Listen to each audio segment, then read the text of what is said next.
At Shinnecock Hills just over a week ago, Brooks Koepka became only the 7th player in history to win back-to-back US Open championships.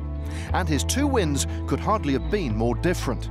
The first was by 4 shots, with a record low 16 under par, while this time he finished 1 over to win by a single shot on one of the toughest ever US Open layouts. This year's way different. To come be defending and come back and win the thing is pretty special. It's incredible, especially the way this year has kind of gone. Being on the sidelines for 3 months with the wrist injury wasn't ideal, but to come back, be healthy, and come back playing the way I was, and these last 3 weeks I've played, I felt like I was really, really close to popping a win, and it's always nice to do it in a major.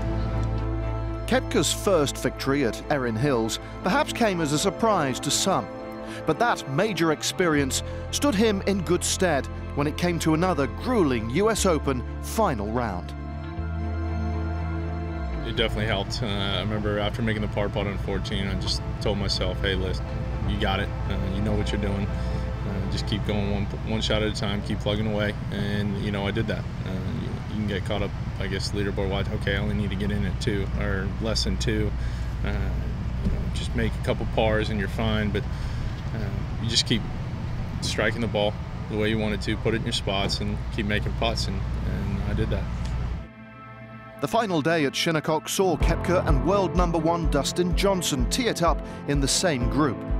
The pair are great friends on and off the course, but major glory was the main focus for both, as they each battled to win their 2nd US Open title.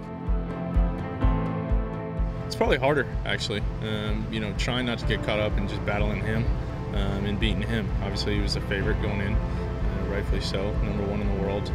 But to be honest with you, we didn't talk all day. Maybe said 2 or 3 words to each other, but other than that, I was focused on what I had to do. He was focused on what he needed to do. It's fun being paired with him. The crowd loves DJ, but it was fun to win one and be paired with him. I'm sure we'll be celebrating when we get back home. The 28-year-old American grew up playing the game in Florida with his father and brother, who's also a pro. US Open Sunday traditionally falls on Father's Day. This year was no different. So Mr. Koepka Sr. was a rather happy man. I didn't get him a gift again this year, so this'll have to do. No, he's excited. It's nice to have my family and friends here. It's special to have my dad here watching. He didn't make it last year, so I don't think he wants to miss another one for a while. But it's fun to have everyone here this time. It makes it that much sweeter. After successfully defending the US Open title and joining an exclusive club including the likes of Bobby Jones and Ben Hogan, Koepka reached a career-high 4th in the world rankings. He doesn't plan to stop there.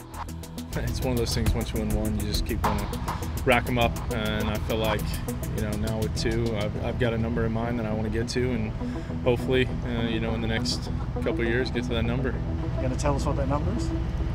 I'm not going to tell you.